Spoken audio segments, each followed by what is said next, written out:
Alright, let's talk about the Rolex 24 at Daytona. The Daytona 24 hours, the 63rd running. I'm going to run you through the runners and riders, then I'm going to run you through the timings, and then some things to watch out for. Firstly, the teams. We have 61 cars entered, and we'll start off with the GTPs that make up 12 of those 61. In there, we have 4 Porsche 963s. The number 5 for Proton competition, Neil Jani, Tristan Fortier, Nico Pino, and Julian Anlauer.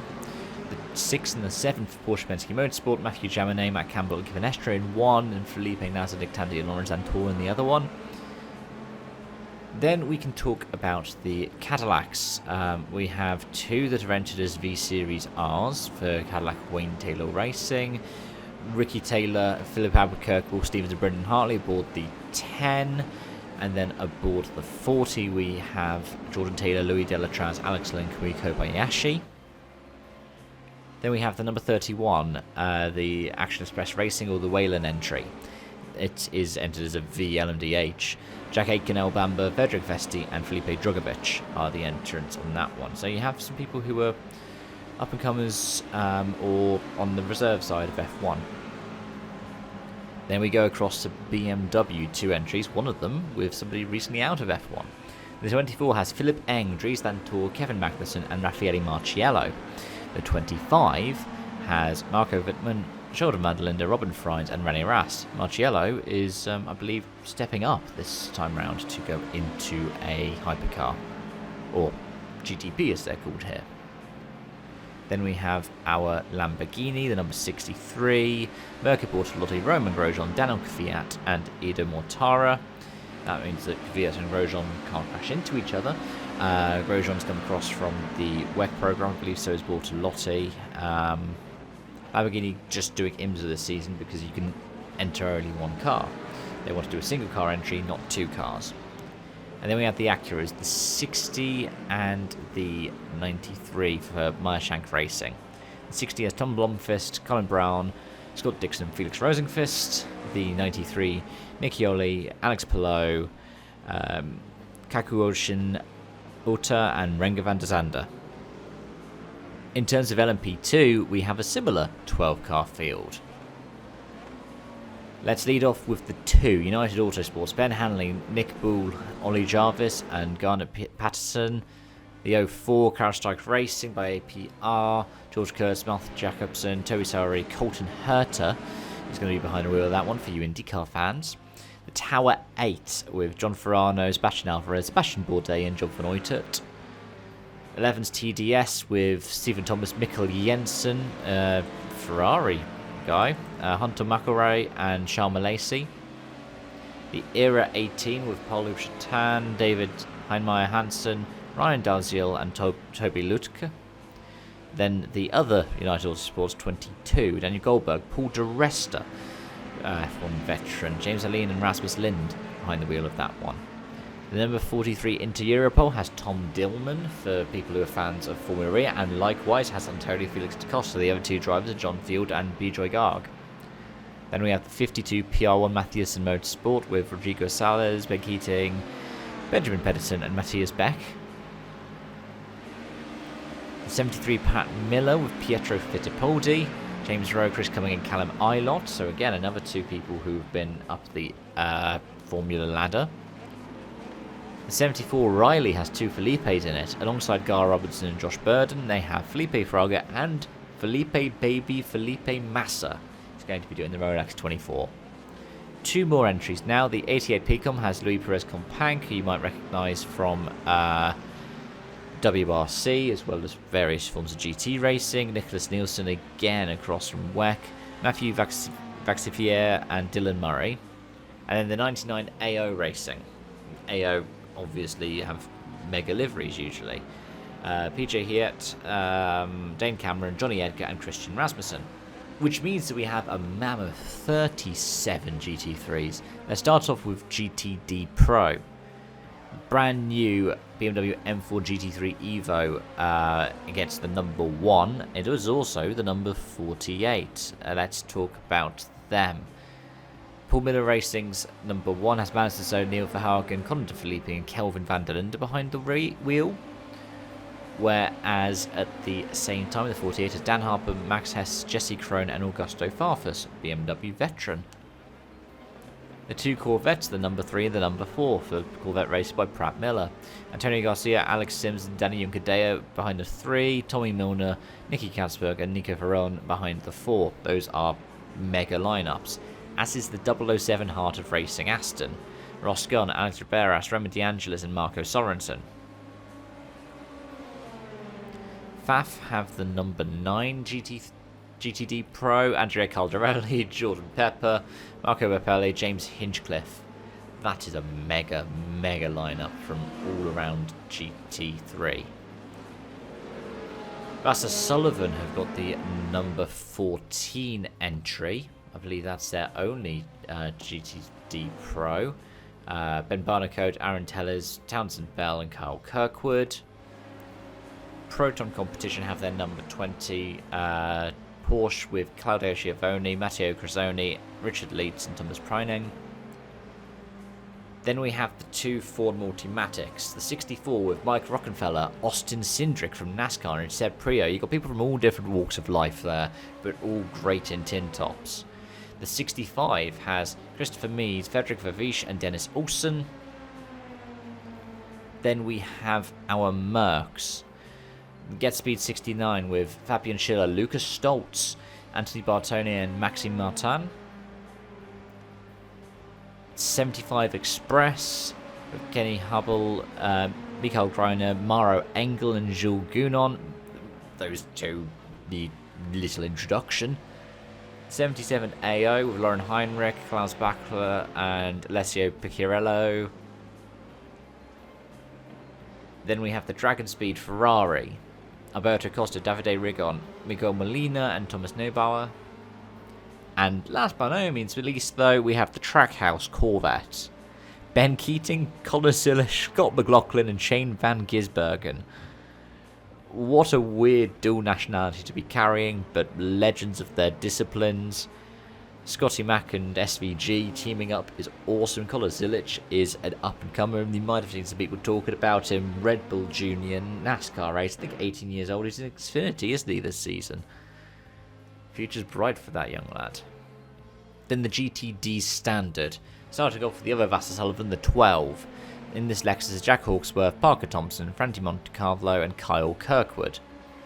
Which is a nice lineup to have. The 13-hour Z06 as Ori Fidani, Matthew Bell, Lars Kern, and Martin Irkoffer. 19's Van der Stern Aston. Rory Van der Steur is the lead. Then Valentin Hassan Klot, Maxime Robin, and Anthony McIntosh. AF Corsa have entered the 21 in GTD as their Ferrari 296. Simon Mann, Lilo Wadu is going to be one to watch behind the wheel of that car, alongside Alessandro Priaguidi and Kay Cozzolino, the 23-year-old from Amiens. She's just done so much in such a brief career so far. She's been noticed here, there, and everywhere behind the wheel of the Richard Mille. Last year, Sky Tempesta in GT World Challenge. She's doing LMGT3 in the LMS this season.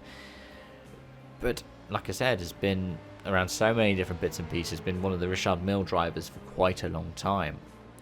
Potentially, this means a route into Ferrari now.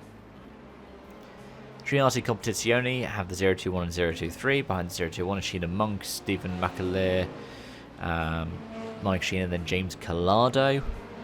Whilst the other one has Onofrio Triazzi, Charles Gardina, Alessio Rivera, and Riccardo Agostini. The Heart of Racing GTD, number 27. Tom Gamble is the lead for that one. BTCC fans, Casper Stevenson alongside Zachary Robertcon and Mattia Drudi. 32, Kortov Mercedes, Daniel Murad and Maxi Goetz are the big names alongside Seth Lucas and Kenton Koch. 34, Conquest, Daniel Serra is arguably one of the bigger names for that Ferrari. Manny Franco, Cedric Spirazzoli and Giacomo Alto are the others. The DXDT 36 has Charlie Eastwood and Pipo Drawani alongside Alex Adel and Sally Yolok. the Magnus Racing. I remember when they first announced their entry, they had a Twitter banner where the wheels were photoshopped on, all pointing in different directions. And I think it was the original image from a flatbed truck. Their lead is Nicky Team, but alongside Andy Lally, John Potter, and Spencer Pompelli. Wayne Taylor have a Lamborghini with Danny Formal, Trent Heidemann, Graham Doyle, and Kyle Marcelli. Citilla Racing 47, a Ferrari that is all Italian. The lead driver Antonio Fuoco, alongside is Roberto and Nicola Lacorte and Lorenzo Patrese.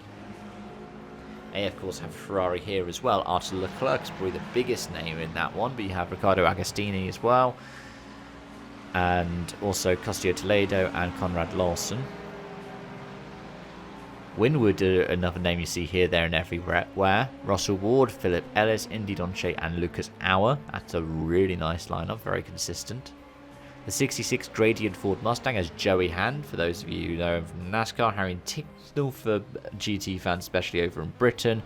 Till Bechtelschmeier, and then somebody you might remember from F1 years gone by, Tatiana Calderon. Inception is got a Ferrari this year behind the wheel of the 70, Brendan Ereb, Frederick Schandorf, Ollie Milroy, and David Fiminelli.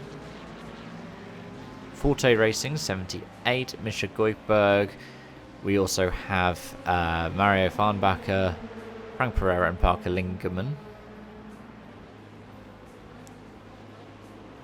80s Lone Star Mercedes as Dan Knox, Scott Andrews, Eric Figueras, and then Ralph Aaron.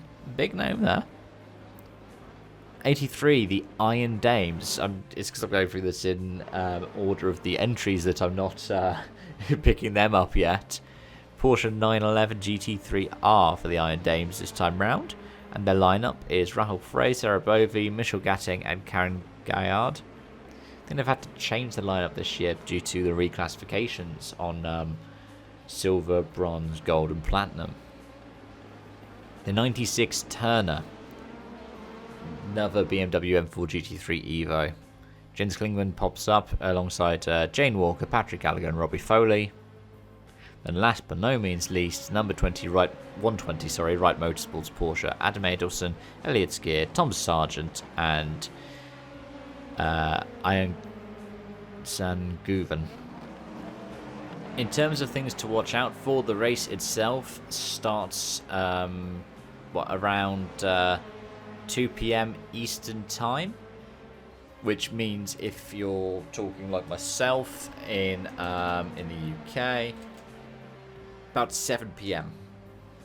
So it's an evening start for race fans, and you can usually watch it on IMSA TV, which is great for international view. It's like watching Le Mans for free. Just don't pass it up. Yeah, it's going to be a fun watch to have. Qualifying is similar. It is at 2 p.m. Eastern Time, and that means that, yeah, about 7 p.m. local time, but that's on the Thursday. So you've got the Thursday, and then you've got the Friday, where you've got some of the supporting ones, BMW M Endurance Challenge.